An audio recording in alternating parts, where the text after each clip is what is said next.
بسم الله الرحمن الرحيم. السلام عليك يا حجة الله في أرضه، السلام عليك يا عين الله في خلقه، السلام عليك يا نور الله الذي يهتدي به المهتدون ويفرج به عن المؤمنين، السلام عليك أيها المهذب الخائف، السلام عليك أيها الولي الناصح، السلام عليك يا سفينة النجاة، السلام عليك يا عين الحياة، السلام عليك صلى الله عليك وعلى آل بيتك الطيبين الطاهرين، السلام عليك عجل الله لك ما وعدك من نسل وظهور الأمر، السلام عليك يا مولاي أنا مولاك عارف بأولاك وأخراك أتقرب إلى الله تعالى بك بآل بيتك وأنتظر ظهورك وظهرت على يديك، وعسى الله يصلي على محمد وآل محمد وأن يجعلني من المنتظر لك والطابعين والناصرين لك على أعدائك والمستشهدين بين يديك في جملة أوليائك يا مولاي يا صاحب الزمان،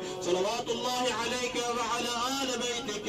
هذا يوم الجمعة وهو يومك المتوقع فيه ظهورك والفرج فيه للمؤمنين على يديك وقتل الكافرين بسيفك، وأنا يا مولاي فيه ضيفك وجعرك، وأنت يا مولاي كريم من أولاد الكرام ومعمر بالضيافة والإجارة، فأضفني وأجرني صلوات الله عليك